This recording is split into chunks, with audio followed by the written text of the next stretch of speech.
My girlfriend lived rent-free in my house for a year and a half, but when I discovered she was cheating with multiple guys and called me her backup plan, I kicked her out with photo evidence, and months later she faked a pregnancy to manipulate me. I'm 27 years old.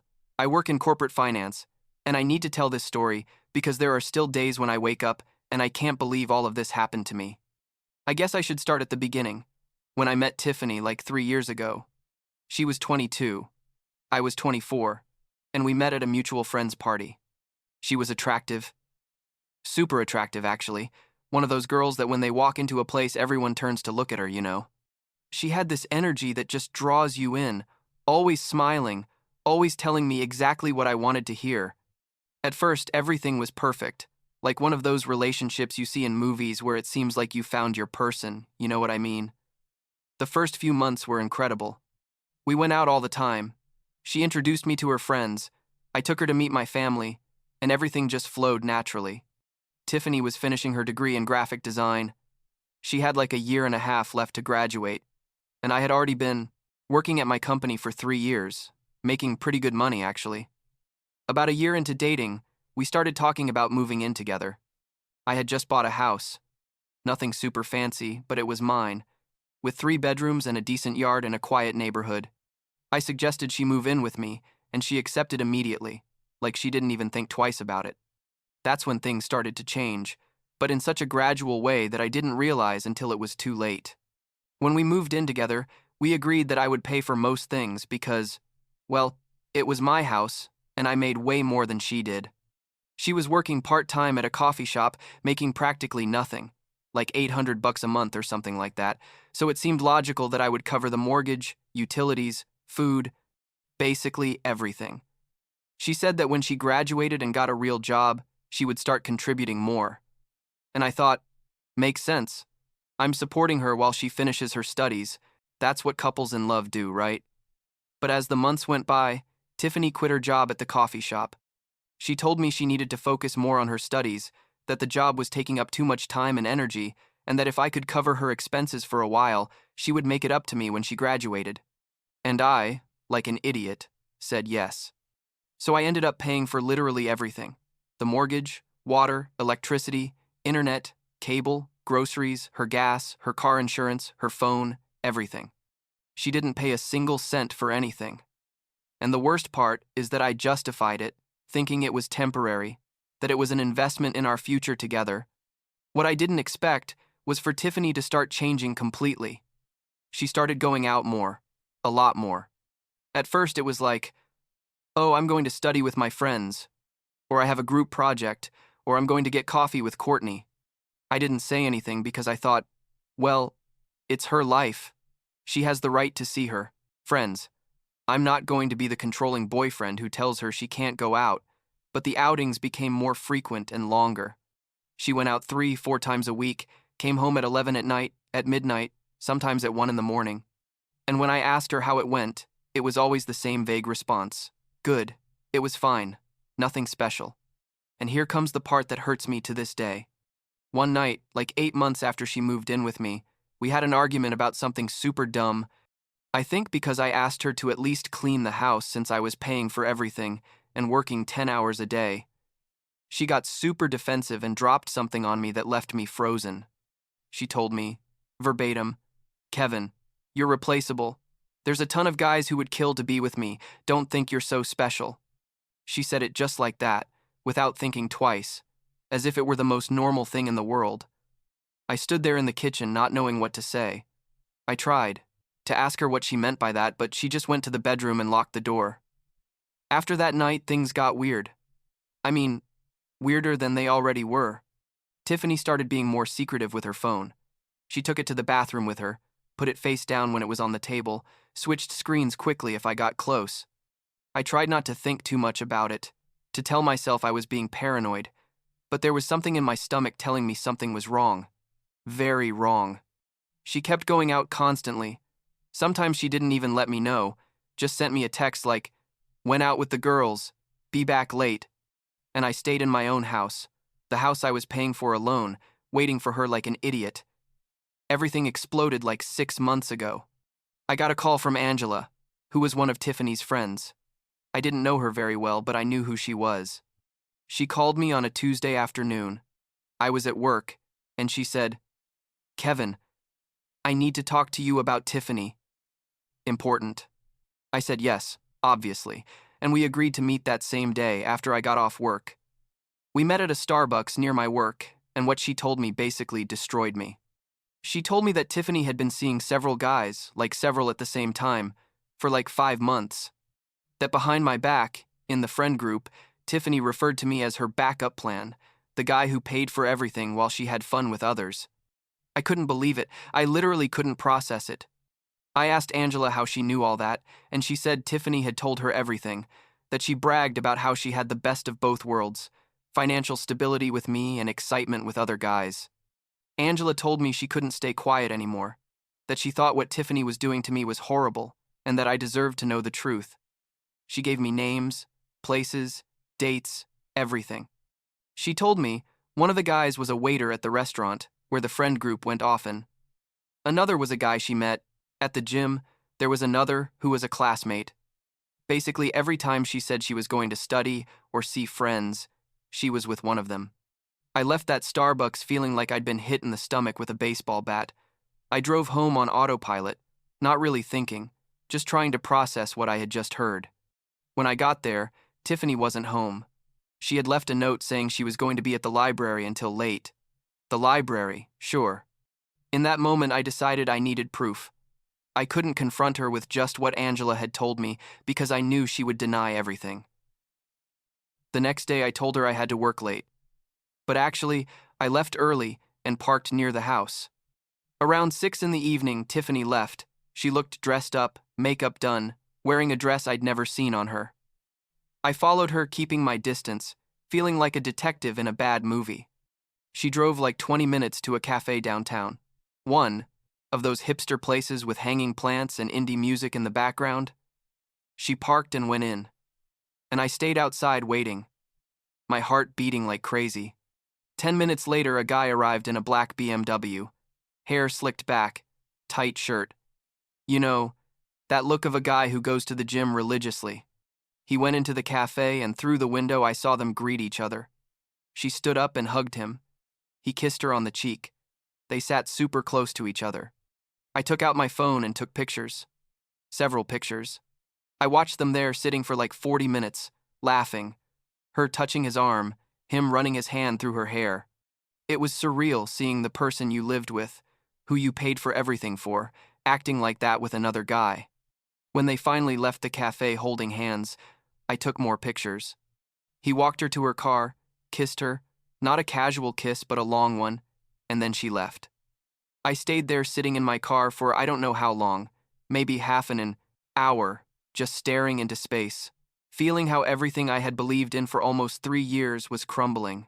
That night when she got home, she acted completely normal. She told me she'd been at the library, that she had a very productive study session, asked me how my day had been, and I just looked at her thinking, how can you lie to me so easily?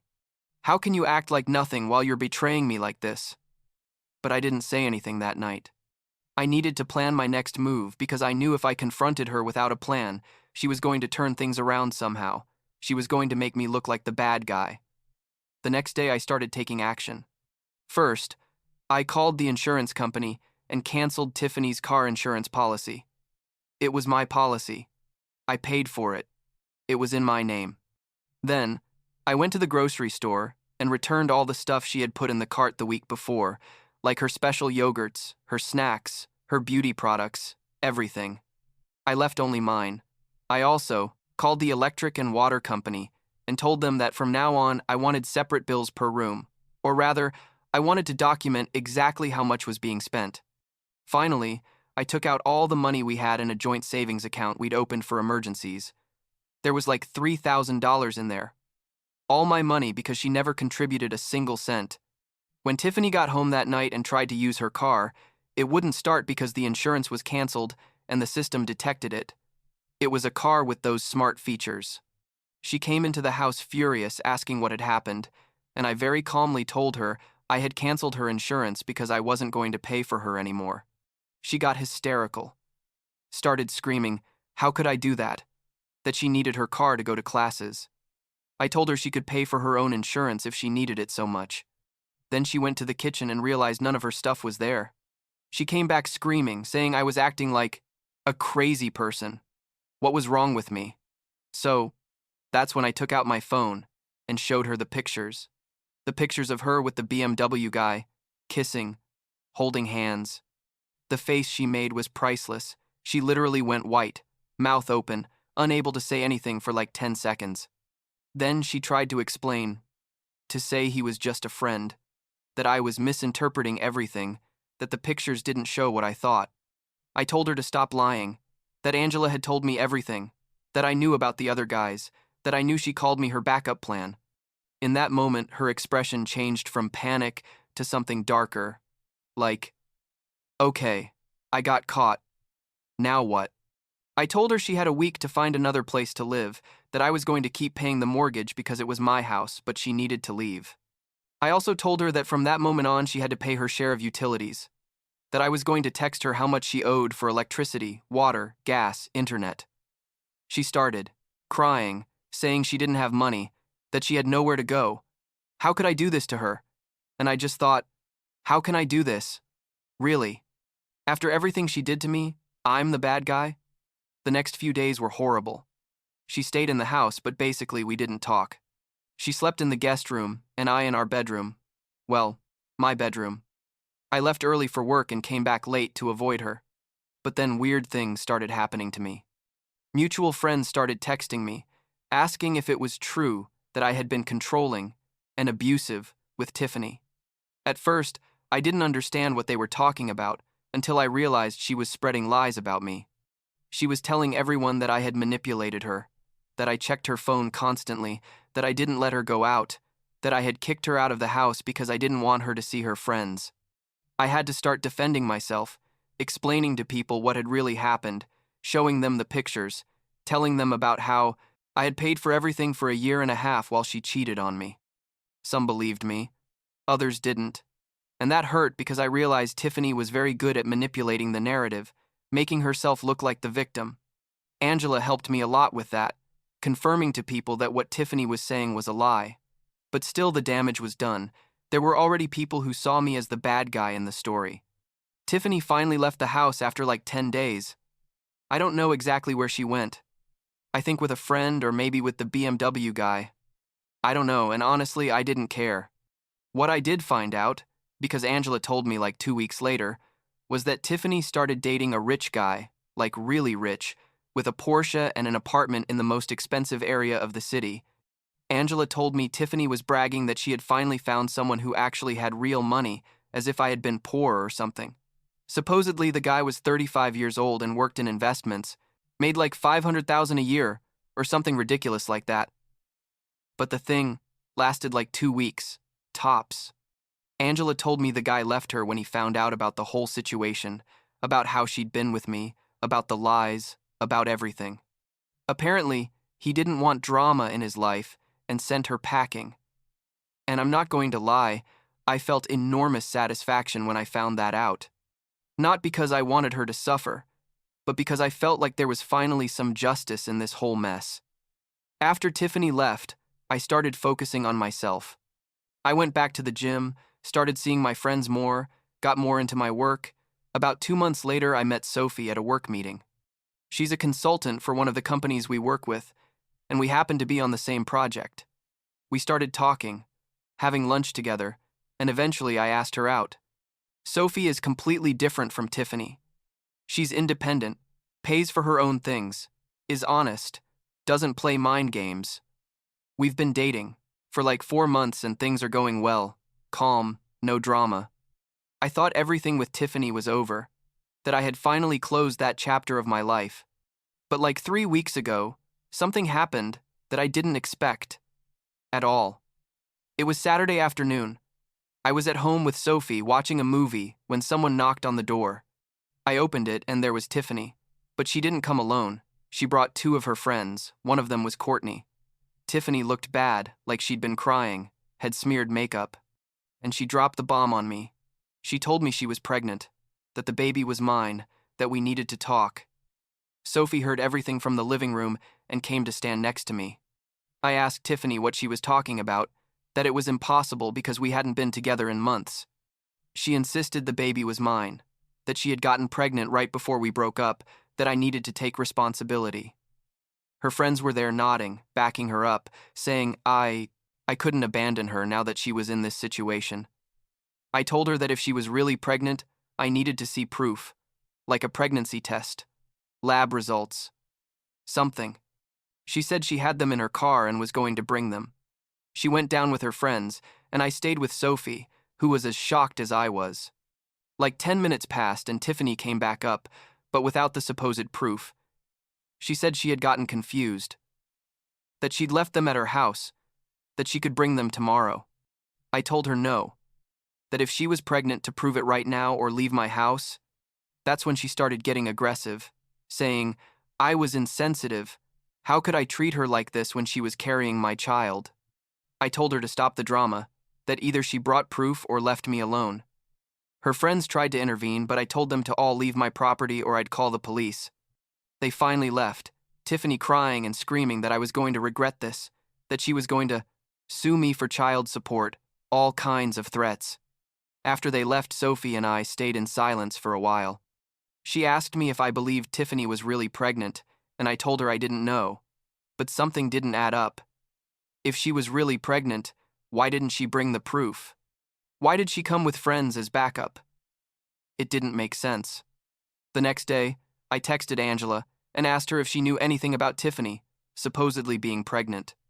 Angela responded like 2 hours later telling me no, that Tiffany wasn't pregnant, that it was all a lie. She told me Tiffany had made up the pregnancy as a last attempt to get me back with her, or at least to get money out of me.